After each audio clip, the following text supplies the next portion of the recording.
5:24 പ്രഭാതമുരളി ബാബ്ദാദ മധുബൻ. ബാബ പറയുന്നു, മധുരമായ കുട്ടികളെ, ഈ ദുഃഖധാമത്തെ ജീവിച്ചിരിക്കെ മൊഴി ചൊല്ലൂ. കാരണം നിങ്ങൾക്ക് സുഖധാമത്തിലേക്ക് പോകേണ്ടതുണ്ട്. ചോദ്യം: ബാബ കുട്ടികൾക്ക് ഏതൊരു ചെറിയൊരു പ്രയത്നമാണ് നൽകുന്നത്? ഉത്തരം: ബാബ പറയുന്നു, കുട്ടികളെ, കാമം മഹാശത്രുവാണ്. ഇതിൻ്റെ മേൽ വിജയം പ്രാപ്തമാക്കൂ. നിങ്ങൾക്ക് ഈ ഒരു ചെറിയ പ്രയത്നം നൽകുന്നു. നിങ്ങൾക്ക് സമ്പൂർണ്ണ പാവനം ആകേണ്ടതുണ്ട്. പതീതത്തിൽ നിന്നും പാവനം, അതായത് പാരസ് ആകേണ്ടതുണ്ട്. പാരസ് ആകുന്നവർക്ക് കല്ലാകുവാൻ സാധിക്കില്ല. കുട്ടികളായി നിങ്ങൾ ഇപ്പോൾ പുഷ്പമാകൂ. അപ്പോൾ ബാബ നിങ്ങളെ നയനങ്ങളിൽ ഇരുത്തി കൂടെ കൊണ്ടുപോകും. ഓം ശാന്തി.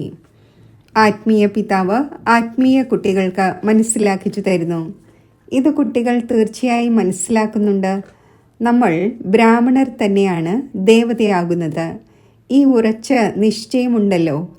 ടീച്ചർ പഠിപ്പിക്കുന്നവരെ തീർച്ചയായും തനിക്ക് സമാനമാക്കുന്നു. ഇത് നിശ്ചയത്തിൻ്റെ കാര്യമാണ്. കൽപ്പകൽപ്പങ്ങളിൽ ബാബ വന്ന് മനസ്സിലാക്കിച്ചു തരുന്നു. ഞാൻ നരകവാസികളെ സ്വർഗവാസിയാക്കുന്നു. മുഴുവൻ ലോകത്തെയും ആക്കുന്നവൻ ഒരാൾ ഉണ്ടായിരിക്കുമല്ലോ. ബാബ സ്വർഗവാസിയാക്കുന്നു, രാവണൻ നരകവാസിയാക്കുന്നു.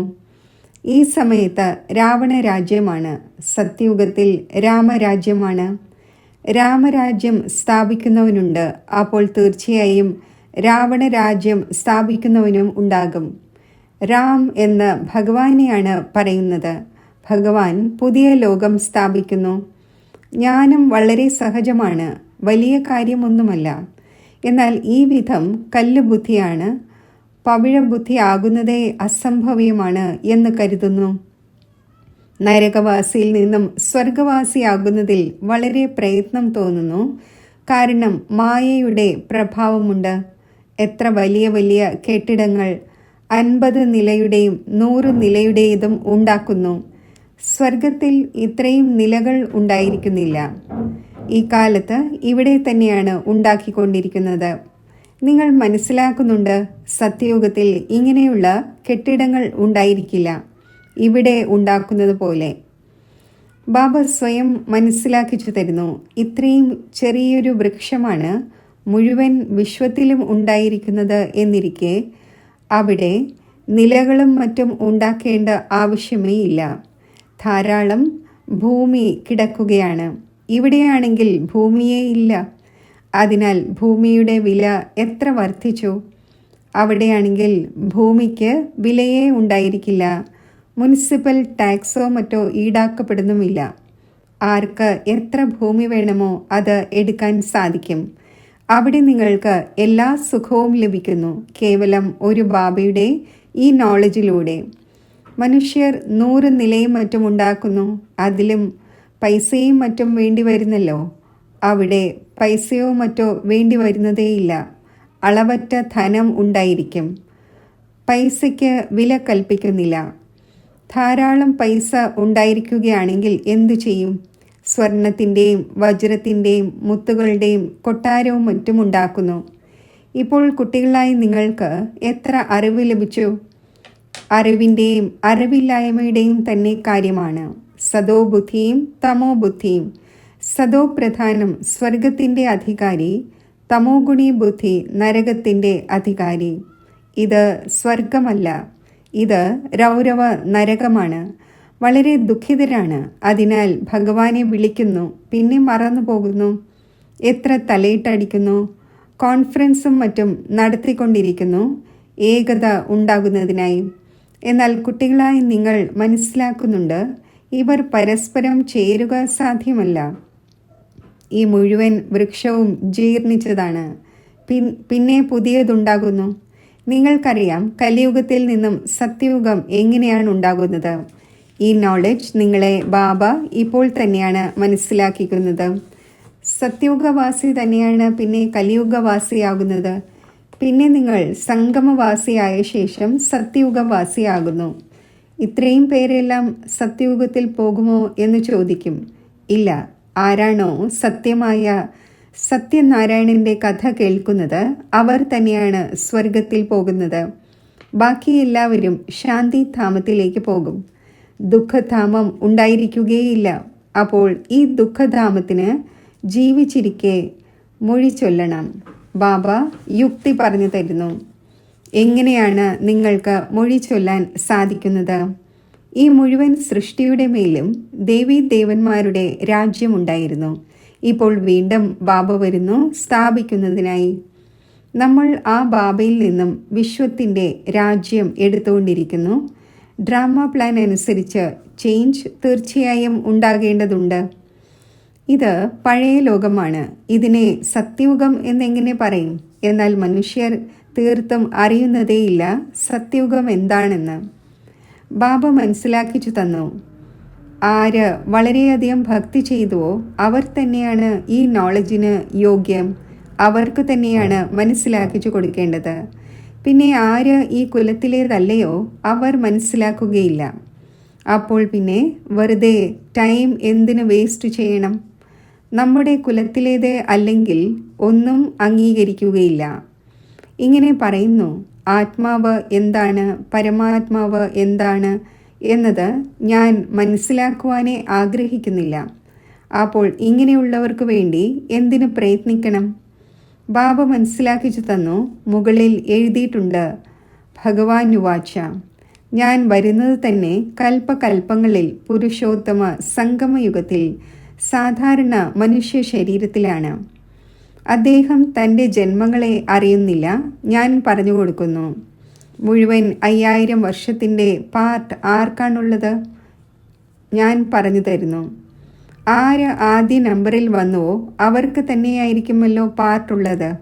ശ്രീകൃഷ്ണൻ്റെ മഹിമയും പാടുന്നു. First prince of Satya Yuga.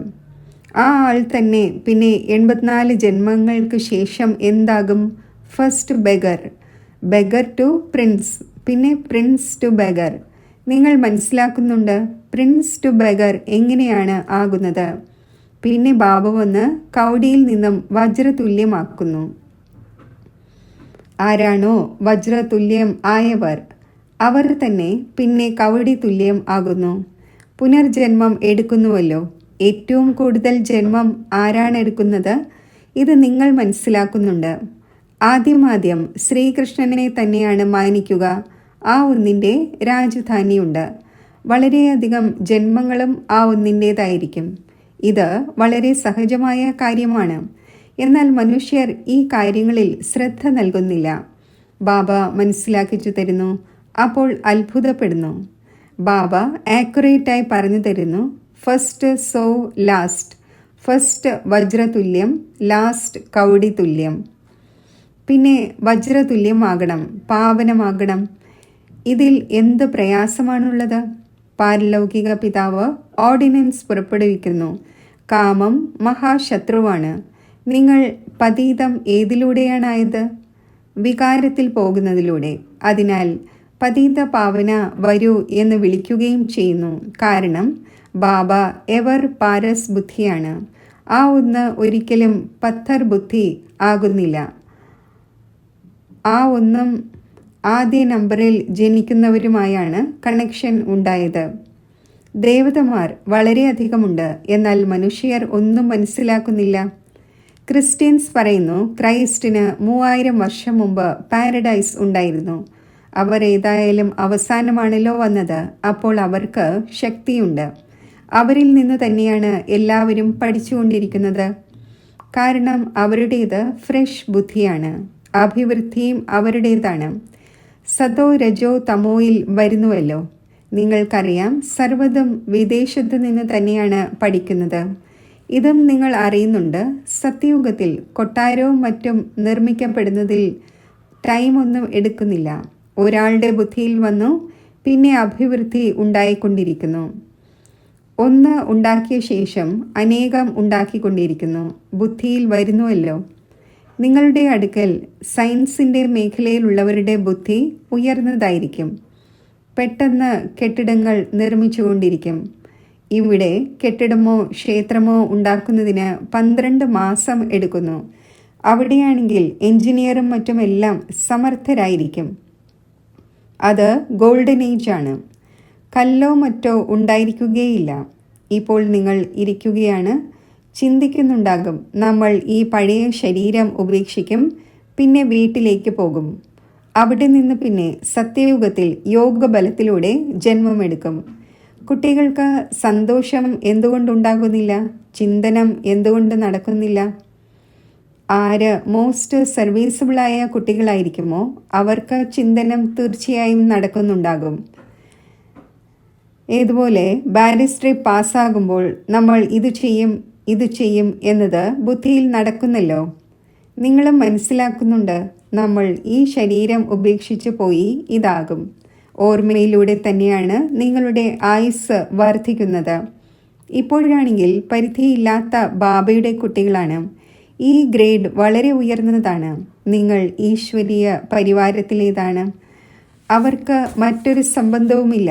സഹോദരി സഹോദരൻ എന്നതിനേക്കാൾ ഉയരത്തിൽ കയറ്റിയിരിക്കുകയാണ്. സഹോദരന്മാരായി മനസ്സിലാക്കൂ, ഇത് വളരെയധികം പ്രാക്ടീസ് ചെയ്യേണ്ടതുണ്ട്. സഹോദരൻ്റെ നിവാസസ്ഥാനം എവിടെയാണ്? ഈ സിംഹാസനത്തിൽ അകാല ആത്മാവ് വസിക്കുന്നു. എല്ലാ ആത്മാക്കളുടെയും ഈ സിംഹാസനം ജീർണിച്ചിരിക്കുന്നു. ഏറ്റവും കൂടുതൽ ജീർണിച്ചത് നിങ്ങളുടെ സിംഹാസനമാണ്. ആത്മാവ് ഈ സിംഹാസനത്തിൽ വിരാജിക്കുന്നു. ഭൃഗുടിയുടെ മധ്യത്തിൽ എന്താണുള്ളത്? ഇത് ബുദ്ധി കൊണ്ട് മനസ്സിലാക്കേണ്ട കാര്യങ്ങളാണ്. ആത്മാവ് തീർത്തും സൂക്ഷ്മമാണ്, സ്റ്റാർ പോലെയാണ്. ബാബയും പറയുന്നു, ഞാനും ബിന്ദുവാണ്. ഞാൻ നിങ്ങളെക്കാൾ വലുതൊന്നുമല്ല. നിങ്ങൾക്കറിയാം, നമ്മൾ ശിവ് ബാബയുടെ സന്താനമാണ്. ഇപ്പോൾ ബാബയിൽ നിന്നും സമ്പത്ത് നേടേണ്ടതുണ്ട്. അതിനാൽ സ്വയം സഹോദര ആത്മാക്കളായി മനസ്സിലാക്കൂ. ബാബ നിങ്ങളെ മുന്നിലിരുന്ന് പഠിപ്പിച്ചുകൊണ്ടിരിക്കുന്നു. മുന്നോട്ട് പോകവേ കൂടുതൽ ആകർഷണം ഉണ്ടായിക്കൊണ്ടിരിക്കും. ഈ വിഘ്നങ്ങളും ഡ്രാമയനുസരിച്ച് ഉണ്ടായിക്കൊണ്ടിരിക്കുന്നു. ഇപ്പോൾ ബാബ പറയുന്നു, നിങ്ങൾ പതീതം ആകരുത്. ഇത് ഓർഡിനൻസ് ആണ്. ഇപ്പോൾ കൂടുതൽ തമോ പ്രധാനം ആയിരിക്കുന്നു. വികാരമില്ലാതെ ഇരിക്കാൻ സാധിക്കുന്നില്ല. ഏതുപോലെ ഗവൺമെൻറ് പറയുന്നു മദ്യം കഴിക്കരുത്. അപ്പോൾ മദ്യമില്ലാതെ ഇരിക്കാൻ സാധിക്കുന്നില്ല. പിന്നെ അവരെ തന്നെ മദ്യം കഴിപ്പിച്ച ശേഷം ഡയറക്ഷൻ നൽകുന്നു, ഇന്ന സ്ഥാനത്ത് ബോംബുകൾ സഹിതം വീഴൂ എന്ന്. എത്ര നഷ്ടമുണ്ടാകുന്നു! നിങ്ങൾ ഇവിടെ ഇരിക്കവേ തന്നെ വിശ്വത്തിൻ്റെ അധികാരിയാകുന്നു. അവർ പിന്നെ അവിടെ ഇരിക്കവേ ബോംബ്സ് ഇടുന്നു, മുഴുവൻ വിശ്വത്തിൻ്റെ വിനാശത്തിന് വേണ്ടി. എത്ര മത്സരമാണ്! നിങ്ങൾ ഇവിടെ ഇരിക്കവേ തന്നെ ബാബയെ ഓർമ്മിക്കുന്നു, വിശ്വത്തിൻ്റെ അധികാരിയായി മാറുകയും ചെയ്യുന്നു. ഏത് വിധേനയും ബാബയെ തീർച്ചയായും ഓർമ്മിക്കണം. ഇതിൽ ഹഠയോഗം ചെയ്യുന്നതിൻ്റെയോ ആസനത്തിലോ മറ്റോ ഇരിക്കുന്നതിൻ്റെയോ കാര്യമില്ല. ബാബ ഏതെങ്കിലും പ്രയാസം നൽകുന്നില്ല. എങ്ങനെ ഇരുന്നാലും കേവലം നിങ്ങൾ ഓർമ്മിക്കൂ, നമ്മൾ മോസ്റ്റ് ബിലവഡ് പ്രിയപ്പെട്ട കുട്ടികളാണ്. വെണ്ണയിൽ നിന്നും മുടി നീക്കം ചെയ്യുന്നത് പോലെ, അതായത് സഹജമായി നിങ്ങൾക്ക് ചക്രവർത്തി പദം ലഭിക്കുന്നു. സെക്കൻഡിൽ ജീവൻ മുക്തി എന്ന് പാടപ്പെടുകയും ചെയ്യുന്നു. എവിടെയിരുന്നാലും ചുറ്റിക്കറങ്ങിയാലും ബാബയെ ഓർമ്മിക്കൂ. പവിത്രമാകാതെ എങ്ങനെ പോകുവാനാണ്? ഇല്ലെങ്കിൽ പിന്നെ ശിക്ഷകൾ അനുഭവിക്കേണ്ടി വരും. എപ്പോഴാണോ ധർമ്മരാജൻ്റെ അടുക്കൽ പോകുന്നത്, അപ്പോൾ സർവരുടെയും കണക്കുകൾ സമാപ്തമാകും. എത്ര പവിത്രമാകുമോ അത്രയും ഉയർന്ന പദവി നേടും. ഇംപ്യൂറായി ഇരിക്കുകയാണെങ്കിൽ ഉണങ്ങിയ റൊട്ടിയായിരിക്കും കഴിക്കുക. എത്രത്തോളം ബാബയെ ഓർമ്മിക്കുമോ അപ്പോൾ പാപം ഇല്ലാതാകും. ഇതിൽ ചിലവിൻ്റെ ഒരു കാര്യവുമില്ല. വീട്ടിൽ തന്നെ ഇരുന്നുകൊള്ളൂ. ബാബയിൽ നിന്നും മന്ത്രമെടുക്കൂ. ഇതാണ് മായയെ വശപ്പെടുത്താനുള്ള മന്ത്രം, മന്മനാഭവ. ഈ മന്ത്രം ലഭിച്ചു, പിന്നെ വീട്ടിലേക്ക് പോയിക്കൊള്ളൂ. വായിലൂടെ ഒന്നും പറയേണ്ടതില്ല. അൽഫും ബേയും ചക്രവർത്തി പദവും ഓർമ്മിക്കൂ. നിങ്ങൾ മനസ്സിലാക്കുന്നുണ്ട്, ബാബയെ ഓർമ്മിക്കുന്നതിലൂടെ നമ്മൾ സദോ പ്രധാനമായി മാറും. പാപം ഇല്ലാതാകും. ബാബ തൻ്റെ അനുഭവവും കേൾപ്പിക്കുന്നു. ഭക്ഷണത്തിനായി ഇരിക്കുന്നു. ശരി, ഞാൻ ബാബയെ ഓർമ്മിച്ച് കഴിക്കുകയാണ്. പിന്നെ പെട്ടെന്ന് മറന്നു പോകുന്നു. കാരണം ആരുടെ ശിരസിൽ കാര്യങ്ങളുണ്ടോ എന്ന് പാടപ്പെട്ടിട്ടുണ്ട്. എത്ര ചിന്തിക്കേണ്ടി വരുന്നു. ഇന്നയാളുടെ ആത്മാവ് വളരെയധികം സർവീസ് ചെയ്യുന്നു. ആ ആളെ ഓർമ്മിക്കണം. സർവീസബിളായ കുട്ടികളെ വളരെ സ്നേഹിക്കുന്നു. നിങ്ങളോടും പറയുന്നു, ഈ ശരീരത്തിൽ ഏതൊരു ആത്മാവ് വിരാജിതനാണോ ആ ഒന്നിനെ ഓർമ്മിക്കൂ. ഇവിടെ നിങ്ങൾ വരുന്നത് തന്നെ ശിവ് ബാബയുടെ അടുക്കലാണ്. ബാബ അവിടെ നിന്നും താഴെ വന്നിരിക്കുന്നു. നിങ്ങൾ എല്ലാവരോടും പറയുകയും ചെയ്യുന്നു, ഭഗവാൻ വന്നിരിക്കുന്നു. പക്ഷേ മനസ്സിലാക്കുന്നില്ല. യുക്തിയോടെ പറഞ്ഞു കൊടുക്കേണ്ടി വരും. പരിധിയുള്ളതും പരിധിയില്ലാത്തതുമായ 2 പിതാവുണ്ട്. ഇപ്പോൾ പരിധിയില്ലാത്ത പിതാവ് രാജപദം നൽകിക്കൊണ്ടിരിക്കുന്നു. പഴയ ലോകത്തിൻ്റെ വിനാശവും മുന്നിൽ നിൽക്കുന്നു. ഒരു ധർമ്മത്തിൻ്റെ സ്ഥാപനയും അനേകം ധർമ്മങ്ങളുടെ വിനാശവും നടക്കുന്നു. ബാബു പറയുന്നു, എന്നെ മാത്രം ഓർമ്മിക്കൂ, എങ്കിൽ നിങ്ങളുടെ പാപം ഭസ്മമാകും. ഇത് യോഗ അഗ്നിയാണ്. ഇതിലൂടെ നിങ്ങൾ തമോ പ്രധാനത്തിൽ നിന്നും സതോ പ്രധാനമായി മാറും. ഈ മാർഗം ബാബ തന്നെയാണ് പറഞ്ഞു തന്നത്.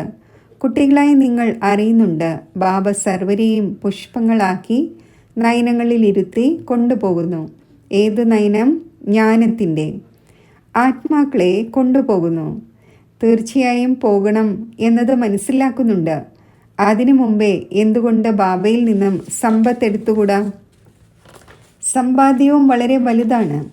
ബാബയെ മറക്കുന്നതിലൂടെ പിന്നെ നഷ്ടവും വളരെയധികമാണ്.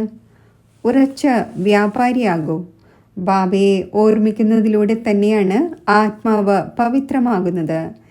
പിന്നെ ഒരു ശരീരം ഉപേക്ഷിച്ച് മറ്റൊന്ന് പോയി എടുക്കും. ബാബ പറയുന്നു, മധുരമധുരമായ കുട്ടികളെ, ദേഹി അഭിമാനിയാകൂ. ഈ ശീലം ഉറച്ചതാക്കേണ്ടി വരും. സ്വയം ആത്മാവാണ് എന്ന് മനസ്സിലാക്കി ബാബയിൽ നിന്നും പഠിച്ചുകൊണ്ടിരിക്കൂ.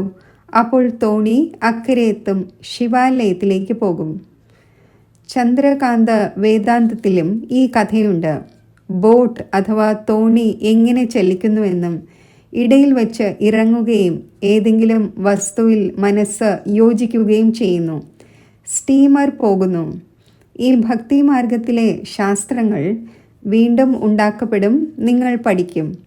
പിന്നെ എപ്പോൾ ബാബ വരുമോ അപ്പോൾ ഇതെല്ലാം ഉപേക്ഷിക്കും. ബാബ വരുന്നത് സർവരെയും കൊണ്ടുപോകുവാനാണ്. ഭാരതത്തിൻ്റെ ഉയർച്ചയും പതനവും എങ്ങനെ ഉണ്ടാകുന്നു? എത്ര ക്ലിയറാണ്! ഈ ഒന്ന് കറുപ്പും വെളുപ്പുമാകുന്നു. ബ്രഹ്മ സോ വിഷ്ണു, വിഷ്ണു സോ ബ്രഹ്മ. കേവലം ഒരാളല്ലല്ലോ ആകുന്നത്.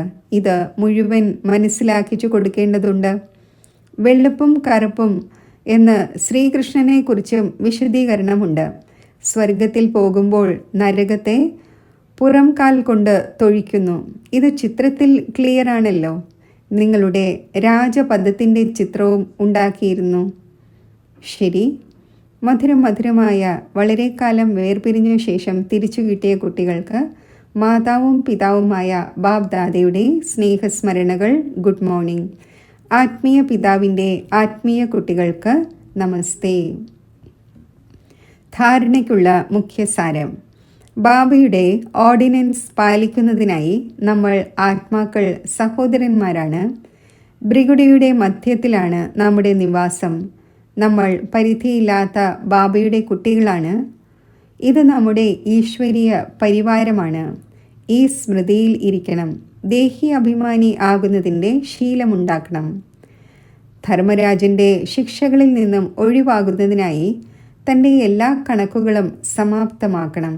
മായയെ വശപ്പെടുത്തുന്നതിൻ്റെ ഏതൊരു മന്ത്രം ലഭിച്ചോ അത് ഓർമ്മയിൽ വെച്ചുകൊണ്ട് സദോ പ്രധാനം ആകണം. വരദാനം. ബിന്ദു രൂപത്തിൽ സ്ഥിതി ചെയ്ത് മറ്റുള്ളവർക്കും ഡ്രാമയുടെ ബിന്ദുവിൻ്റെ സ്മൃതി വരുത്തുന്ന വിഘ്ന വിനാശകനായി ഭവിക്കട്ടെ. ഏതു കുട്ടികൾ ഒരു കാര്യത്തിലും ക്വസ്റ്റ്യൻ മാർക്ക് ഇടുന്നില്ലയോ, സദാ ബിന്ദു രൂപത്തിൽ സ്ഥിതി ചെയ്ത് ഓരോ കാര്യത്തിലും മറ്റുള്ളവർക്കും ഡ്രാമയുടെ ബിന്ദു സ്മൃതിയിൽ വരുത്തുന്നത്, അവരെ തന്നെയാണ് വിഘ്ന വിനാശകൻ എന്ന് പറയുന്നത്. അവർ മറ്റുള്ളവരെയും സമർത്ഥരാക്കി സഫലതയുടെ ലക്ഷ്യത്തിന് സമീപം കൊണ്ടുവരുന്നു. അവർ പരിധിയുള്ള സഫലതയുടെ പ്രാപ്തിയെ കണ്ട് സന്തോഷിക്കുന്നില്ല, എന്നാൽ പരിധിയില്ലാത്ത സഫലതാമൂർത്തി ആകുന്നു. സദാ ഏകരസവും ഒരു ശ്രേഷ്ഠ സ്ഥിതിയിൽ സ്ഥിതി ചെയ്യുകയും ചെയ്യുന്നു. അവർ തൻ്റെ സഫലതയുടെ സ്വസ്ഥിതിയിലൂടെ അസഫലതയെയും പരിവർത്തനപ്പെടുത്തുന്നു. സ്ലോഗൻ: ആശീർവാദങ്ങൾ എടുക്കൂ, ആശീർവാദങ്ങൾ നൽകൂ, അപ്പോൾ വളരെ വേഗത്തിൽ മായാജീത്തായി മാറും. ഓം ശാന്തി.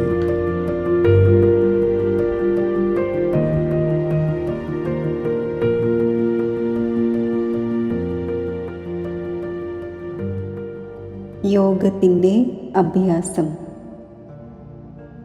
ഞാൻ എൻ്റെ ആത്മസ്വരൂപത്തെ സ്മൃതിയിൽ കൊണ്ടുവരുന്നു.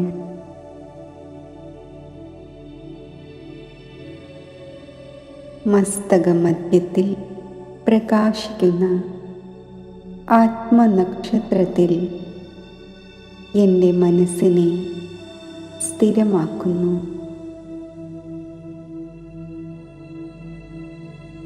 ഈ അന്തർമുഖതയാകുന്ന ഗുഹയിൽ ഞാൻ എൻ്റെ തപസ്വി സ്വരൂപത്തിൽ സ്ഥിതി ചെയ്യുമ്പോൾ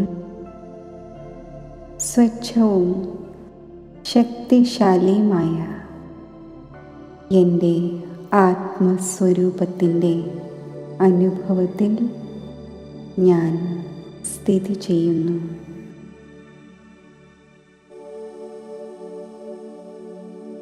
ഈ സ്ഥിതിയിലിരുന്നു കൊണ്ട് ഹോളിയസ്റ്റും സ്വീറ്റസ്റ്റുമായ ബാബയുമായി മധുരമായ കൂടിക്കാഴ്ച ഞാൻ നടത്തുകയാണ്.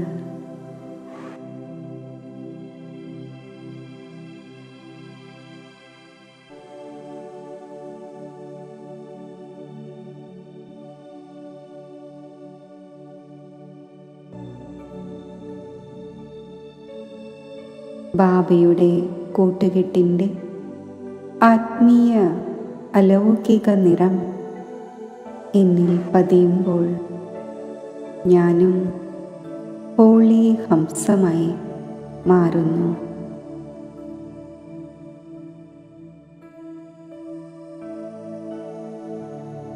എന്നിൽ അവിനാശി സന്തോഷം നിറയുന്നു.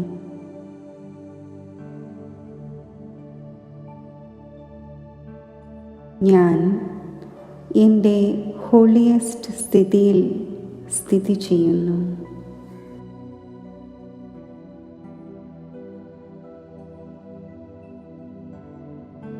സങ്കല്പത്തിലോ സ്വപ്നത്തിലോ പോലും ഉള്ള അപവിത്രത പൂർണ്ണമായും നീക്കം ചെയ്യുന്ന ഈ പരമ പവിത്ര സ്ഥിതിയിൽ സ്ഥിതി ചെയ്യുമ്പോൾ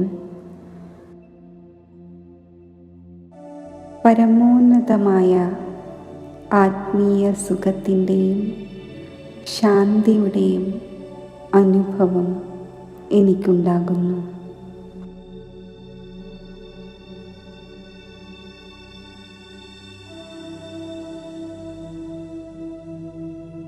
ഈ അനുഭവത്തിൻ്റെ കിരണങ്ങൾ എന്നിൽ നിന്നും മുഴുവൻ വിശ്വത്തിലേക്കും വ്യാപിക്കുന്നു.